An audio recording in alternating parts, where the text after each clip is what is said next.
y'all can see it. It's a lace apparently, but we gotta make sure it's on point. Hey y'all, hope everybody's having an awesome, blessed, positive, productive day, getting some money some way, okay? I wanted to talk a little bit about being in an abusive relationship because I had to endure abuse, you know, dealing with a man.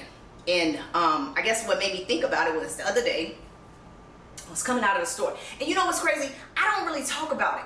I don't talk about being abused in a relationship because one, I'm a victim, but I don't want to feel like a victim. You know what I mean? Because I made through that shit, you know? But at one point I was a victim of the shit, you know? But I never really discussed it. So this is really my first time even talking about it. The other day I was coming out of the store and I saw a beautiful young girl. Oh, she was pretty. She had an umbrella and some bags in her hand. And I saw her walking. And I saw a gentleman kind of like meeting her. And they got to arguing. And he snatched the bags. And he grabbed the umbrella and whacked her with the umbrella. And started trying to push her and shove her and shit. So I kind of pulled around. And I rolled my windows down. And I'm just staring at this nigga. Because I want him to see me looking at him. You know what I mean? So he can actually walk away and stop. Which he did. He wound up walking away. And she wanted to walk in the opposite direction. And I asked her, I said, you okay? She was like, yes. I said, you sure you need a ride or something? She was like, no, I'm okay. And it just brought me back to the time when I was in an abusive ass relationship with this man. Oh gosh. God! Oh, I'm getting mad. I'm about to get mad. Years ago, in my early 20s, when I first moved to Atlanta, I was dating this guy.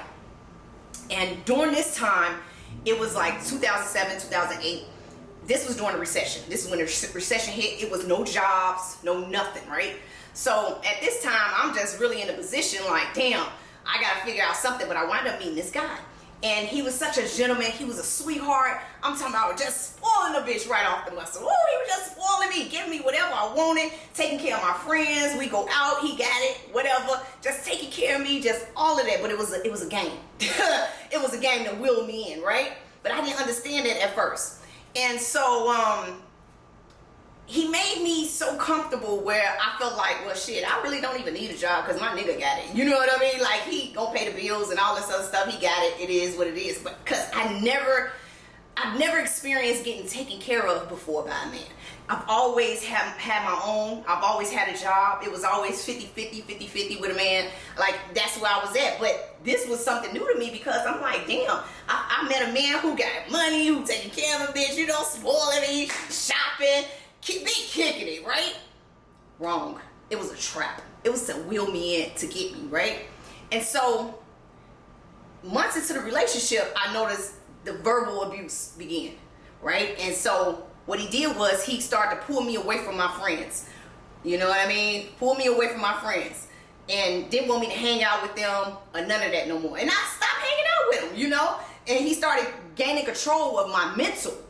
And once he gained control of my mental, he began to put me down, you know, making me feel like I was worthless. I wasn't shit. I was ugly. He used to call me ugly. And I started to believe that shit. I can't believe that. I can't believe I'm even talking about this.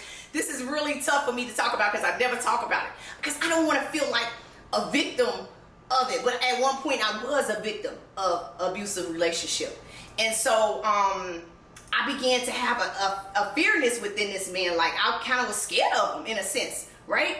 And then the abuse began, you know, the slapping and the pushing and the shoving. And I remember the first time he slapped the shit out of me, he blacked my eye. Ah! I let a nigga black my eye. Wait a minute, y'all. Give me a second. Give me a fucking second. Because who I am now was not that. I had low self-esteem. I was so fucking insecure with myself, right?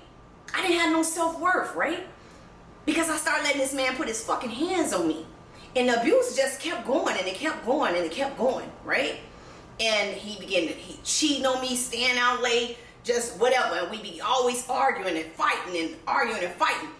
And I started to feel like there was no fucking way out. I kept trying to look for a job and look for a job. I couldn't find a fucking job. I needed the security. And that was why I stayed with him the time length that I did stay with him. I needed that little bit of security at that moment. Okay, so I had to endure that. But I really didn't have to endure that. I could have left. You know what I mean? But I actually felt like I loved him and that I can change this man. I can make him look at me differently. you know, and start treating me the way he was treating me in the beginning. But no, I couldn't, because he was showing me who he was. And I'm talking about, it got really bad, y'all, and my girls would be like, man, leave him alone, and I'd be like, I can't, not right now, I will. And he just really gained so much control over my mental, bro. I cannot make this shit up.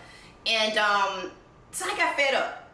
And when women are in abusive relationships, and we find ourselves in abusive relationships, or you know your friend or your sister or somebody that's in an abusive relationship, no matter how many times you try to tell them to leave, they're not going to leave until they're fed up, right?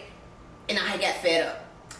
I remember going to dance, right? Because back then I jumped into dancing. You know, I jumped into dancing because of this nigga. You know what I mean? Like, just to be real about it, I did kind of jump into the dancing world because of him, right? But I wound up going to South Carolina. Now, if you're a dancer, you know, especially if you danced in Atlanta during that era, you know, South Carolina was always a move. Get with your two homegirls, y'all drive out to South Carolina, y'all go dance, and y'all come back, because there was plenty of money to get out there, right? And so, wound up going to South Carolina, dancing all night, right? We come back home, I damn near had like 3 bands, I think. I had like almost $3,000. And he was like, give me the money, and I'm gonna go flip it, and that sort of thing. My goofy ass, I gave this man the money. He goes to the strip club and flipped that shit in the goddamn air. Yes, he did. What helped me too? The nerve, okay, the nerve. He didn't flip a goddamn thing. So at this moment, I'm like, okay, now this motherfucker think he might pimp. Type shit. That's how I felt. I felt at that moment like he took my money to go spend it and trick off with other bitches. It got me working at, what type of shit is this? You know what I'm saying? Like, this ain't no love. That's when I snapped. You know what I mean? Told my homegirl, I said, hey, this, enough is enough. I'm done.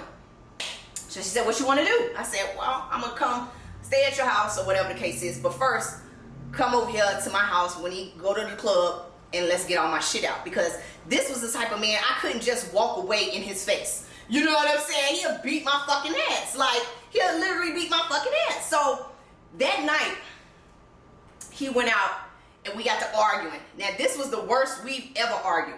He had a gun in his fucking hand.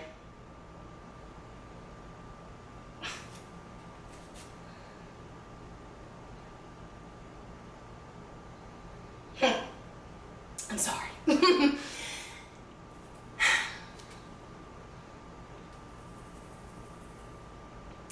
He had a gun in his hand.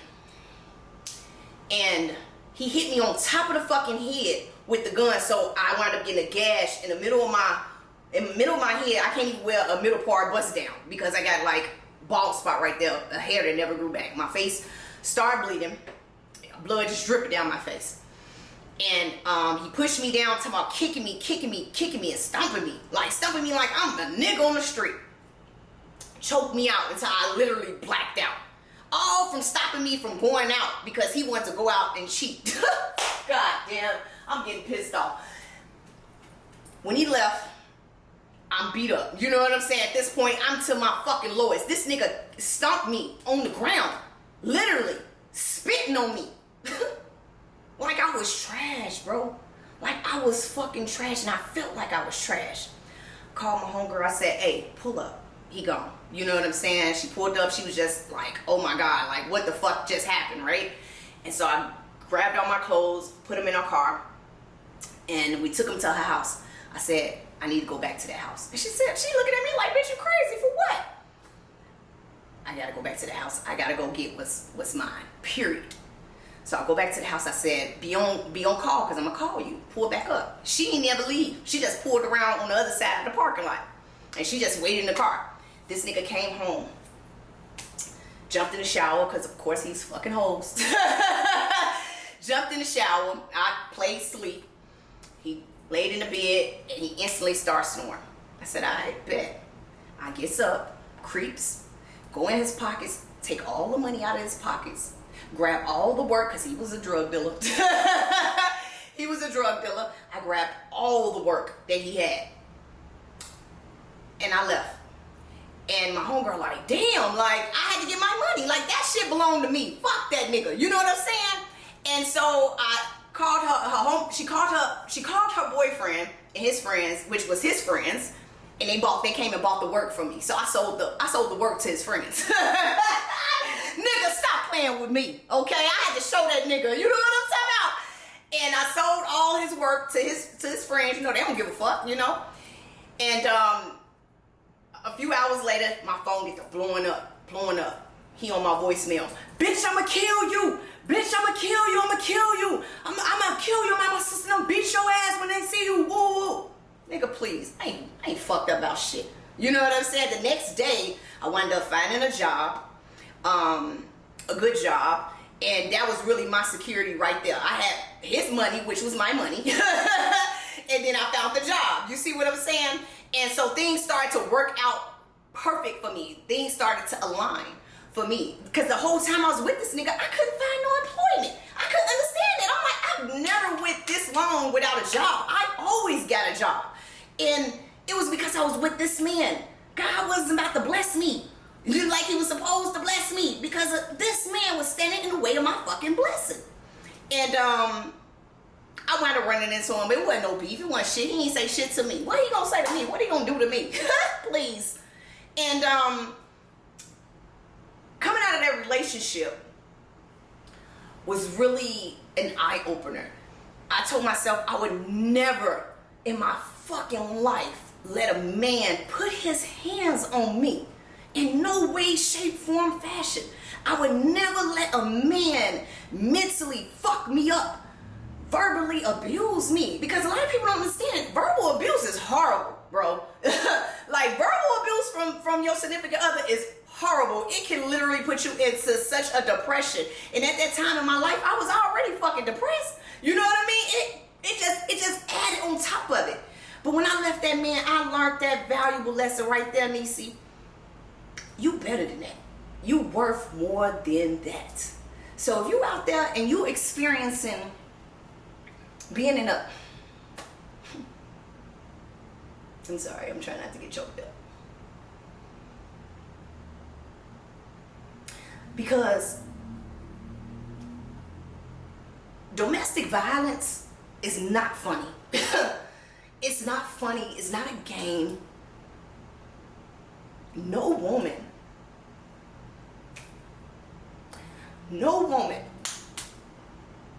should ever have to experience a man putting his hands on you.